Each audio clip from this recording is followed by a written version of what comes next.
Goedemorgen. Goedemorgen. Oh. Oh, you had a short sleep. I overslept. What time? Hi, kuya. Say goedemorgen. Yes. Spookiest. Ja. Zeg Van maar. de wolf. Ja. Een wolf, Zeg- hè? Zeg maar goedemorgen. Anna, good morning. Goedemorgen. Si Ruth kailangan ng ready sa trabaho. Pagod kasi ako. Ay, grabe. Ang daming ginawa kahapon. Dadong, you can get ready if you want po. Oh, matagal ako hindi nakatulog ng ganun kasarap.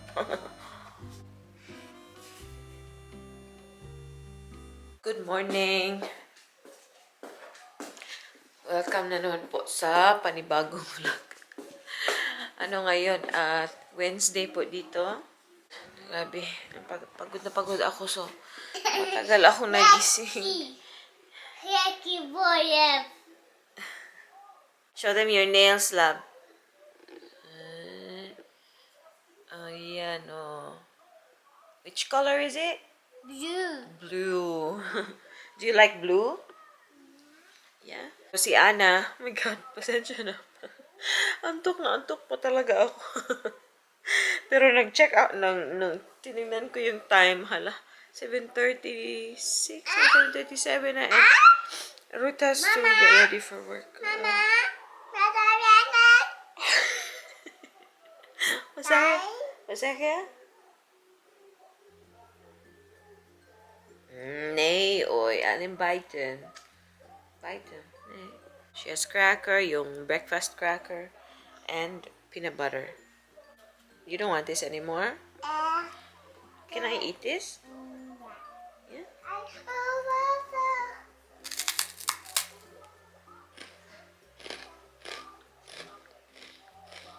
Hindi ko maintindihan kung bakit gusto to ni Ana. Sobrang bland ng biscuit. Kaya kailangan mo talaga ng topping or spread. I don't like this. Yummy. Diaper. Bitay pa. Hindi man lang binihisa ng tatay, oh.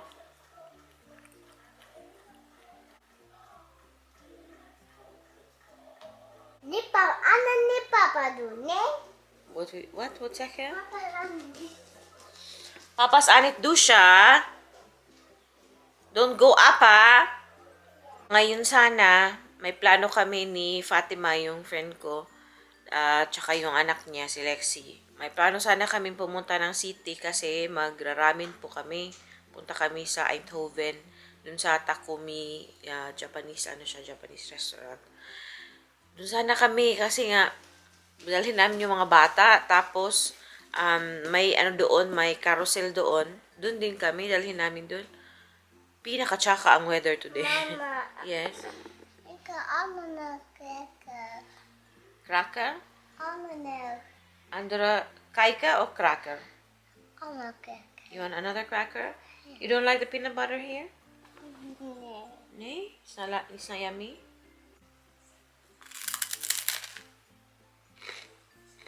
Anna is watching Efteling videos. Efteling po is a theme park here. Mas gustong-gusto ni Rod to kaysa sa Disneyland. Ito ang pinaka-character. Main characters ng Efteling. Si Padus and Padine.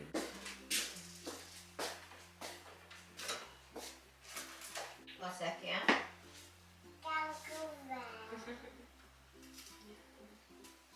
Mama will make coffee, yeah?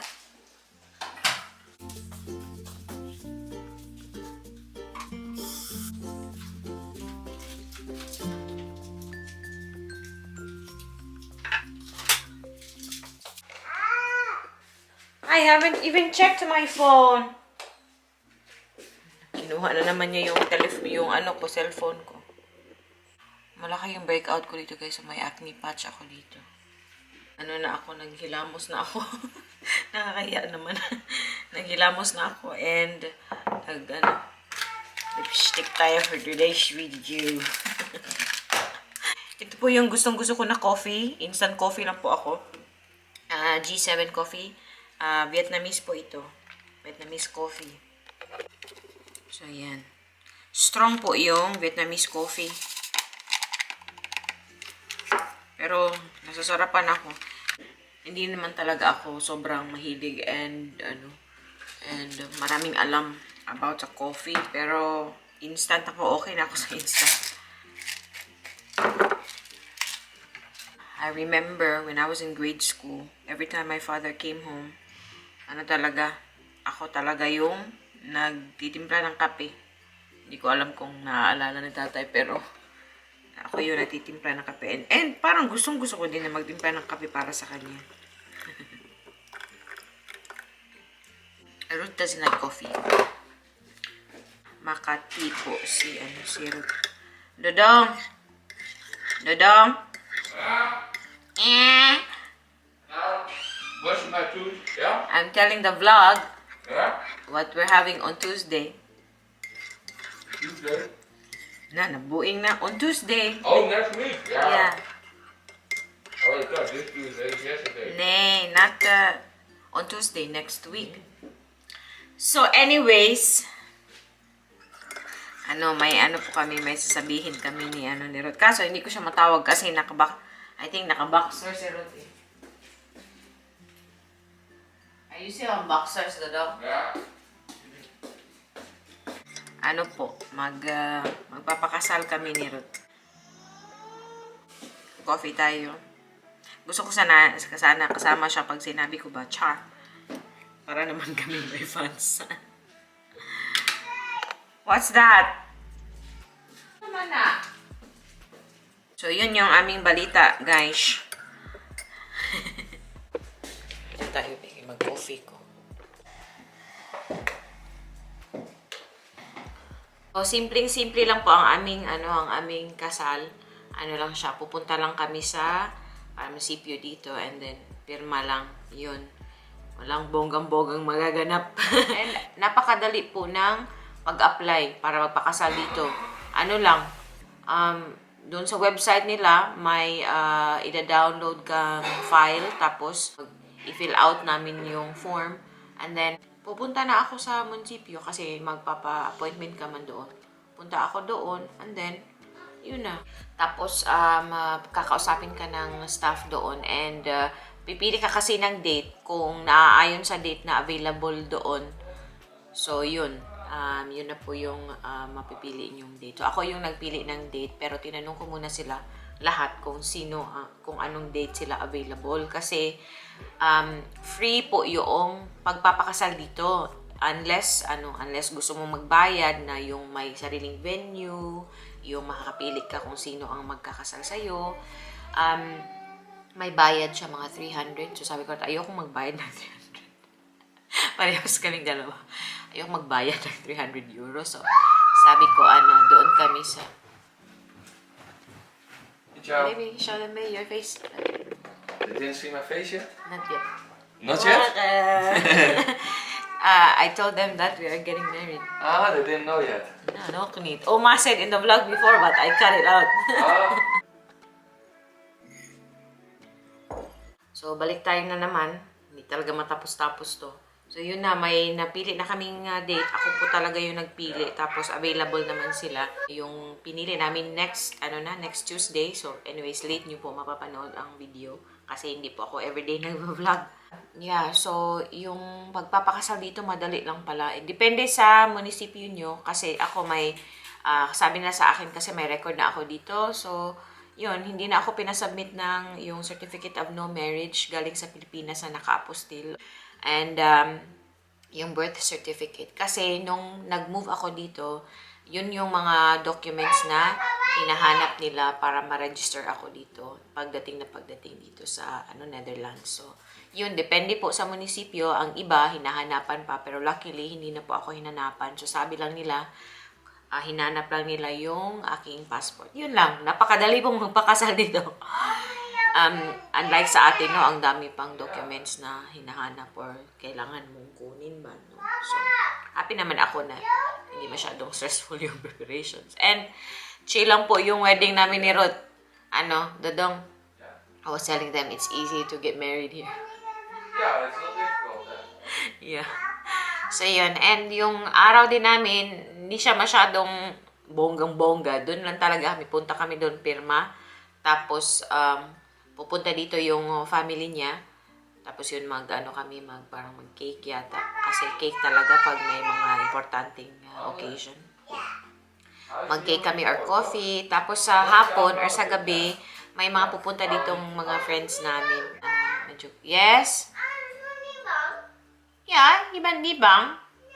Yeah. Hindi daw siya scared.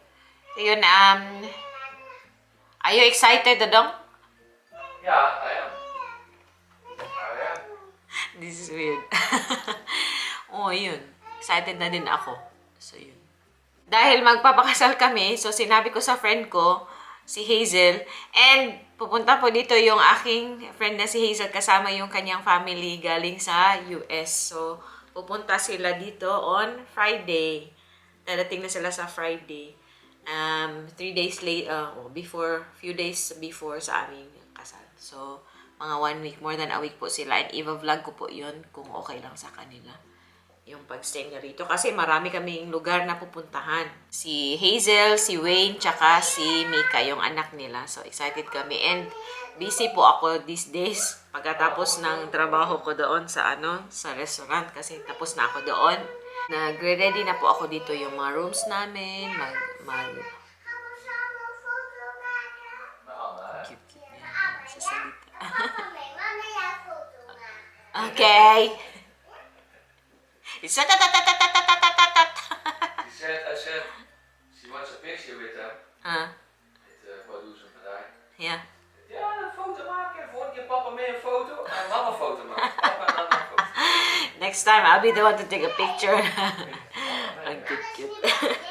So, ang dami na, yung pinag-uusapan namin na ganito, ganyan, lumiliko na tayo. So, yeah, yun.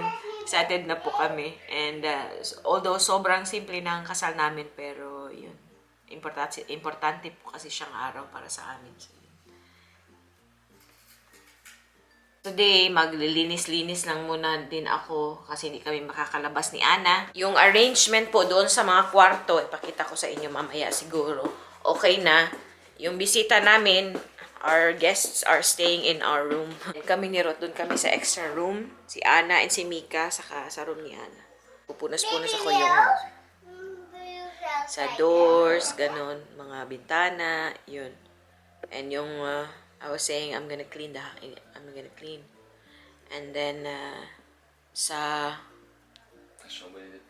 yeah, no, I'm gonna clean. Tinitingnan ako na parang buuin to. So, yun. Maglilinis-linis tayo. Unfortunately, on the weekend, andito yung mga friends namin. Ang tsaka ng weather, may pupuntahan pa naman kami. Punta kaming Germany sana, tsaka Belgium, para at least may iba silang lugar na mapuntahan sa 1 week nila dito sa Europe. No, sayang talaga. Tsaka yung weather daw. Pinaka-tsaka sa weekend pa naman. Pero, yeah, it is what it is. I was telling them that the weather is crap on the weekend, especially on the weekend. First weekend. Last weekend is okay, but yeah, that's all. Yeah, but they're only here until Saturday next week. Sunday. Sunday, but they fly on Sunday. Ja. Ganun talaga.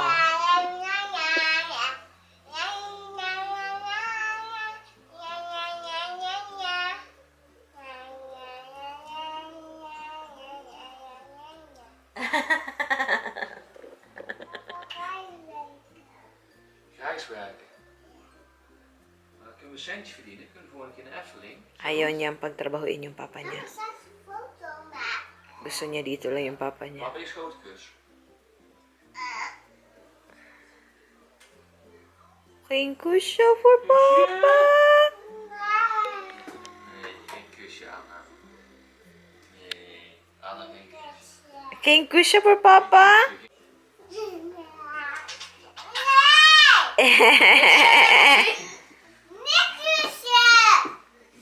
Niet kusje? Nee. Oh. Good day, Bob. Ja, love. Babush. Babush, papa. May treat na naman siya, oh. May treat na 3 gummies. Yesterday, gumawa pala kami ni Ana ng pandesal. Siguro mga 13 or 14 pieces. Pero ang natira, 4 na lang. 4 ba? O, 4 na lang. So, kakainin ko yung isa. Po siya. Kakainin ko yung isa lang. Kasi kay Ana yung isa. Tapos si Ruth kasi mahilig din sa ube cheese pandesal. So, gagawa pa ako ng marami. Kasi pupunta dito yung si Hazel. And yung anak niya din daw, mahilig sa ganitong pagkain mo. Kain muna tayo ng pandesal. Lagay ko sa oven ng mga 10 seconds. Tsaka talaga ng weather today. Eh. Hindi siya masyadong klaro pero umuulan po siya. Yan. Masarap talaga ang pandesal. Eh.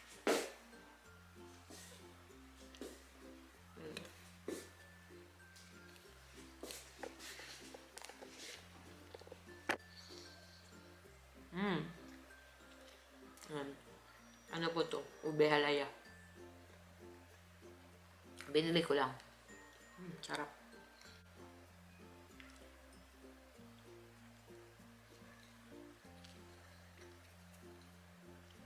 Tapos, kape na. Malamig na.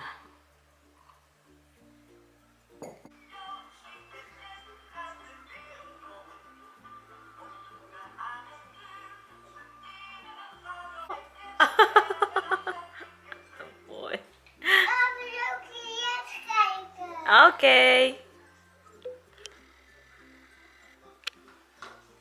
Uy, no, ang cute-cute mo talaga. Dalhin ko kayo sa taas. Ipakita ko sa inyo yung arrangement.